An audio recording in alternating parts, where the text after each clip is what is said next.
Mykel, often your music is described sort of as pop, but do you have a way that you describe the music you make?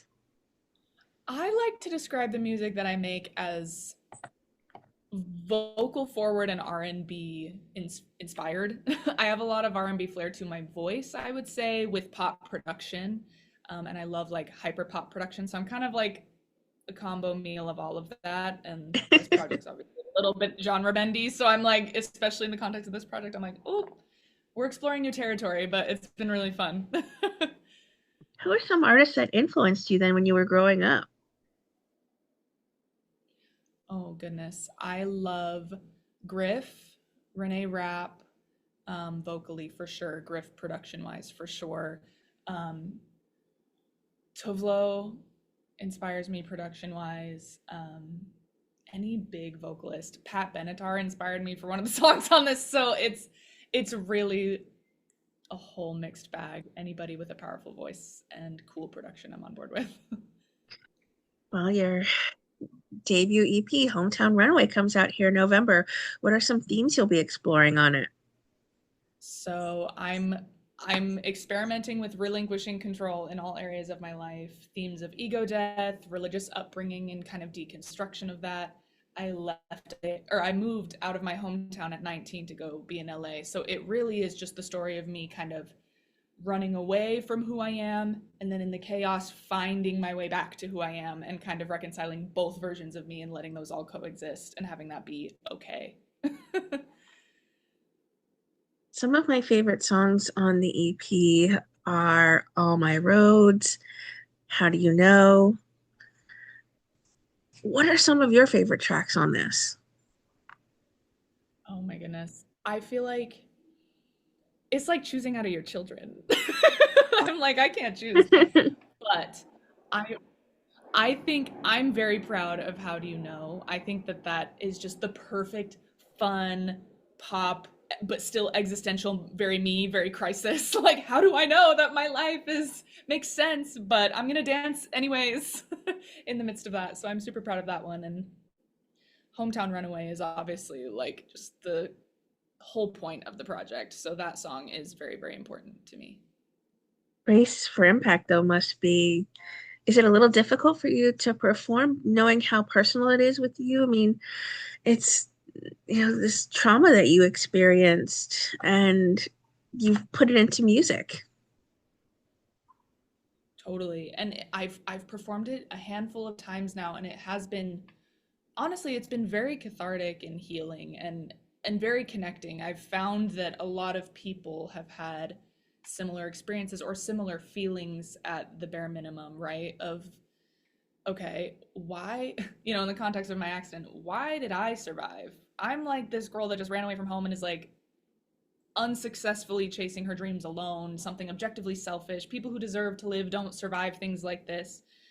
And just kind of unpacking that and being like, look, if there's a reason, I'm handing it over to the universe, I'm handing it over to God because clearly I'm not in control here. Which is kind of that catalyst for my whole new philosophy of detachment in my life and in my art. Is then you've been receiving lots of feedback from fans who have been touched by the song as well? Yeah, that's been honestly the most shocking part is a lot of the feedback has been either I understand how you feel or people are more willing to come up and share, okay, here's an experience that I had where I felt this. And it's been very unifying and really healing too, to kind of have a community and be like, hey, we're nobody's alone in this human plight of figuring out why we're here and what even is the point. That's been cool. And another thing that's been really cool is people listen to Brace for Impact and also Hometown Runaway, and the feedback I've been getting so far is, oh, I understand who you are. And that's the first time anyone artistically has said that on such a large like scale to me. And so that's very, very cool that I am able to like give a full spectrum like presentation of who I am as a person and what I believe and what's important to me. For songs like these, what is your songwriting process, or is it different because this is your debut EP? What's the process that you tend to do for songwriting? Yeah, this was very, very different for me because I feel like I mean, Usually I'm music first. Usually there's a chord progression and then kind of the words and the energy of the song come to me in that moment, which is very much how Brace for Impact happened. I was doing a session with my producer G, and I didn't have a goal. I was like, I had kind of given up and just wanted to write because we hadn't done a session in a while, and I thought it would be good to dip my toe back into things post accident. And that song came very organically and not expectedly. And then I feel like the rest of, once that song was done, Hometown Runaway kind of came to me at home at the piano. And I was able to then bring that song almost fully formed back to G and say, okay, I think this could be something. And I think this might be the point of the message that I'm trying to share here.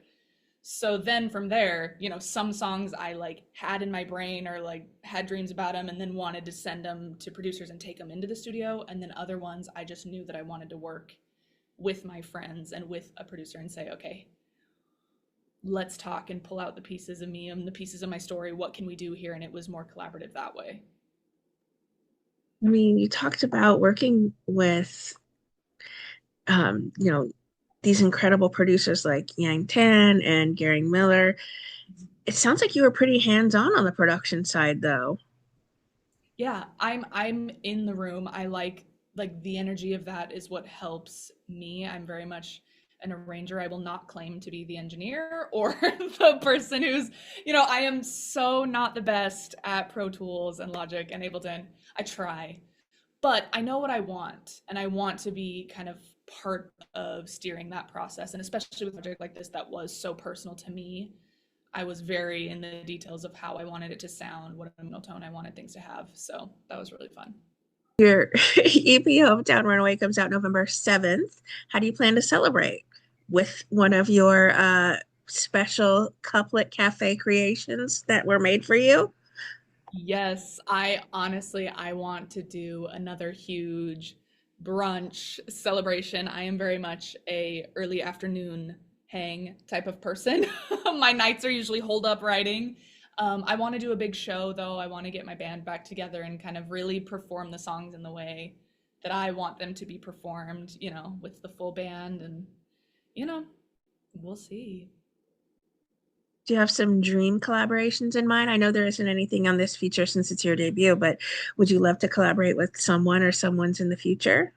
Goodness. I have I have so many. Somebody that I feel like is on a similar, at least existential and not taking themselves too seriously lane is Dochi. I would love to do a song with Dochi.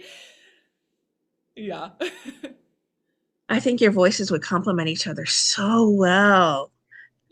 I feel like we would just both be like, we're just here and nobody knows what's going on, and we'll have our panic attacks and we'll, like that. I could see that being the vibe. What would you like to say then to everyone who are fans and supporters of the beautiful music you continue to make, Mykel?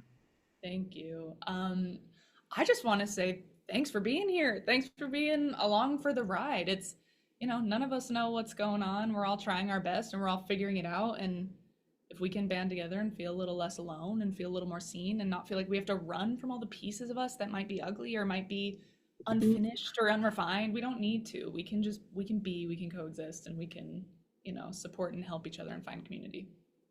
Ooh, well said. Well, chill. So beautiful. I mean, you have such a gift for singing, so I can't wait to hear beautiful things for you from the future. Thanks. Thank you so much.